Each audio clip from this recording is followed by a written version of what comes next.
এক গ্রামে রহিম নামের একটি ছোট্ট ছেলে থাকত। সে খুবই দয়ালু ও সত্যবাদী ছিল।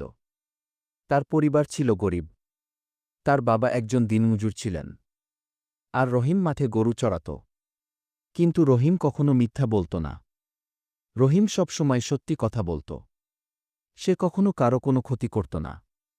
একদিন রহিম মাঠে গরু চড়াতে গিয়েছিল।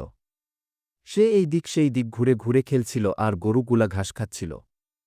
হঠাৎ সে দেখতে পেল যে একটি ছেলে গাছ থেকে পড়ে আহত হয়েছে এবং কান্না করছে। রহিম কান্নার আওয়াজ শুনতে পেল। রহিম ছেলেটির কাছে গেল এবং তাকে ধরে তাদের গ্রামের ডাক্তারের কাছে নিয়ে গেল। ডাক্তার সাহেব চিকিৎসা দিয়ে বালকটিকে সুস্থ করে তুললেন। রহিম বালকটিকে সুস্থ হবার পরে বাড়িতে পাঠিয়ে দিল। পরে রহিম জানতে পেল বালকটি ছিল গ্রামের জমিদারের ছেলে। জমিদার মশাই জানতে পেরে রহিমকে ডেকে পাঠালেন। রহিম এবং রহিমের বাবা জমিদার বাড়িতে গেল। জমিদার বললেন, রহিম, তুমি কি চাও? আমি তোমাকে পুরস্কার দিতে চাই। রহিম মাথা নিচু করে বলল, আমি কিছু চাই না। আমি যা করেছি তা আমার কর্তব্য।